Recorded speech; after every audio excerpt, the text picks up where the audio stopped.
இன்றே டவுன்லோட் செய்து உங்கள் ஃபேவரட் ஷோக்களை என்ஜாய் பண்ணுங்க.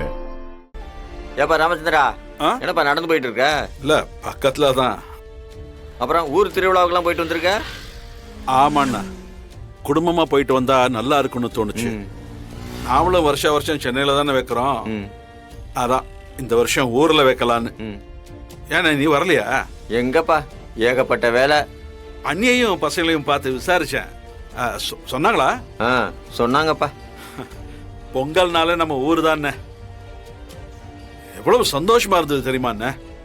அங்காளி பங்காளின்னு எல்லாரையும் பார்த்து பேசிட்டு வந்தது மனசுக்கு அவ்வளவு நிறைவா இருக்கு. அது வேணா சரிதான்ப்பா. அப்புறம் வீராவோட அண்ணன் ஆக்சிடென்ட் பண்ணது மாறேன், அது எதுக்குன்னா இப்ப பேசிக்கிட்டு? அது என்ன புது கதையா? அதுக்குதான் படாத பாடலாம் பட்டு அவன் தப்பு பண்ணலன்னு தான் தீர்ப்பு வந்துடுச்சே. அந்த விஷயத்தை பத்தி வீட்டுல யாரும் யோசிக்கிறதே இல்லண்ணே. இல்லப்பா, மாறன் ஆக்சிடென்ட் பண்ணி அதுக்கு நீ?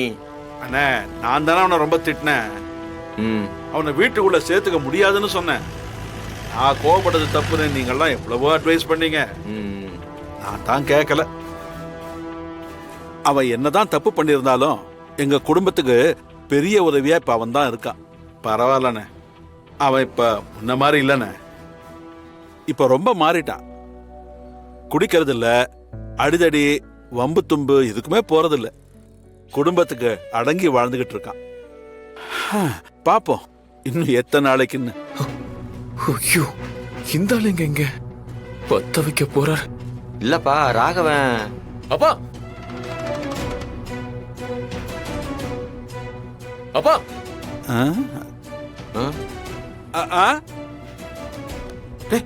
என்னடா?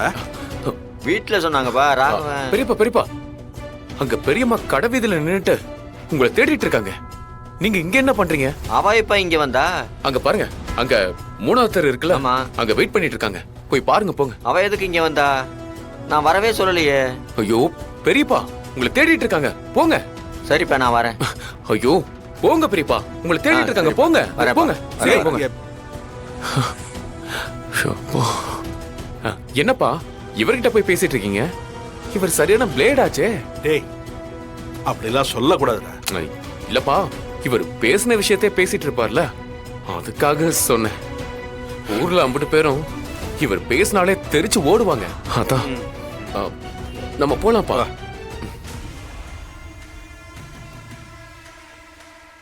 டேய், அடே, என்னடா என்னடா ராகவன் இவன் கூட சுத்திட்டு இருக்கான்? எவன் கூட? அதுதான் என் கூட சண்டை போடுறதுக்குன்னு 6 அடிக்கு வளர்ந்து நிக்கிறானே, சூர்யா பைய. அவன் கூட சுத்தினா என்ன?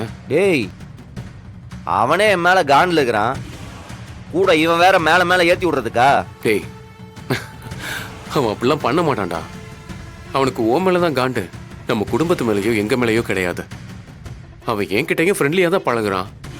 ராகவனை உனக்கு எதிராக மாத்துறதுல அவனுக்கு என்னடா பிரயோஜனம்? இல்ல இல்ல, இவனெல்லாம் நம்ப முடியாது. ஏற்கனவே இவனே விஷம் தலைக்கேறி சுத்திட்டு இருக்கான், அவன் இன்னொரு விஷம். ரெண்டத்தையும் சேர விட்டா நம்மளுக்கு தான் ஆபத்து. டேய் விட்ரா, சாப்பிட ஏதாவது வந்திருப்பானுங்க.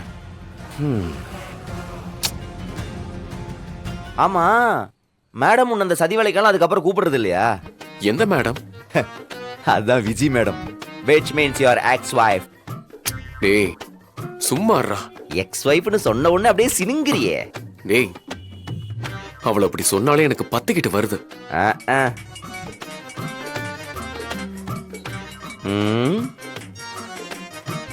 பாரு, சொல்லி வாய மூடல, கரெக்டா அந்த 7:30 போன் அடிக்கிறான். இதுக்கெல்லாம் சாவே இல்லடா. சரி சரி, அட்டன் பண்ணி பேசு. கண்டிப்பா ஏதாவது முக்கியமான வேலையா சொல்லுவா. போடா, வேணாம். அவ குரலை கேட்டாலே ரொம்ப இரிட்டேட் ஆகுது. டேய், அப்புறம் சந்தேகம் வந்துரும்டா, உன் மேல இருக்கிற நம்பிக்கை போயிடும். பேசு மச்சான்.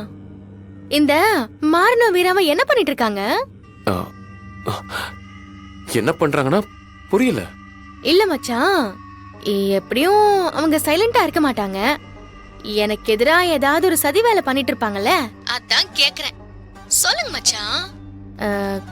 கொஞ்சம் தெரிஞ்சா முன்னாடி எச்சரிக்கையா இருக்கலாம்ல. விஜி, அப்படிலாம் ஒண்ணும் இல்ல விஜி. இப்பெல்லாம் உன்னை பத்தி அதிகமா பேசுறதே இல்ல. அப்படியா?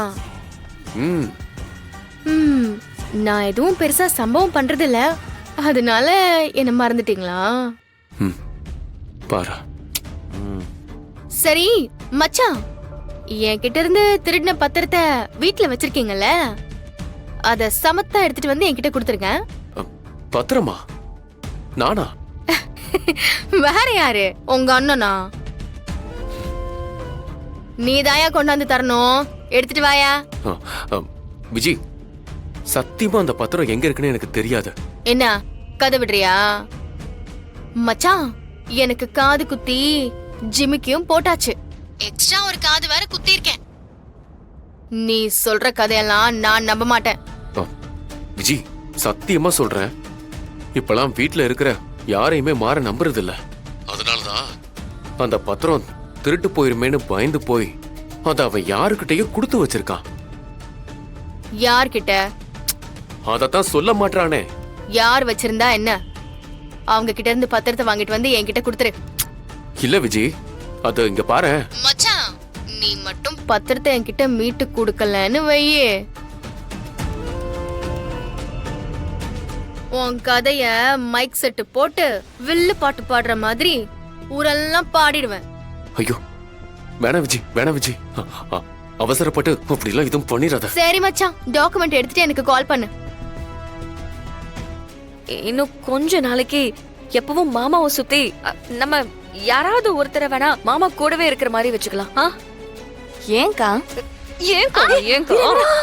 ஏன்னு உனக்கு தெரியாதடி? ராகவ் மாமா தான் ஆக்சிடென்ட் பண்ணாருங்கிற உண்மைய கடைக்கு வர யாராவது சொல்லிட்டா நாம யாராவது இருந்தா எப்படியாவது பேசி சமாளிச்சிடலாம். ஓ ஆமா ஆமாக்கா. இங்க பாரு, மறந்துடாத, இப்ப நம்ம பெரிய ரிஸ்க்ல இருக்கோம். சரி, அதெல்லாம் இருக்கட்டும் வீரா. இப்போ எத்தனை நாளைக்கு இதே மாதிரி செக்யூரிட்டி வேலையில நம்ம பாத்துட்டு இருக்க முடியும்? டேய், உனக்கு என்ன கஷ்டமா இருக்கா? எத்தனை நாள் ஆனாலும் நம்ம பார்த்து தாண்டா ஆகணும். டேய், அவ்வளோ நாள்லாம் ஆகாது. இந்த ஊருக்காரங்க பேசுறதுக்கு அடுத்து வேற கண்டென்ட் கிடைக்கிற வரைக்கும் இதை பேசிட்டு இருப்பாங்க. வேற ஏதாவது பெருசா நடந்துச்சுன்னா அதுக்கு போயிடுவானுங்க. மேக்ஸ் டு மேக்ஸ் ஒரு வாரம், அவ்வளோதான். இடையில நானும் ஊர் வாய் அடைக்கிறதுக்கு ஏதாவது ட்ரை பண்றேன். சரிடா. நம்மளே புதுசா ஒரு கண்டென்ட் கிரியேட் பண்ணி போட்ட மூல வளர்ச்சி இல்லாதவளை கல்யாணம் பண்ணி வச்சிட்டோமோ?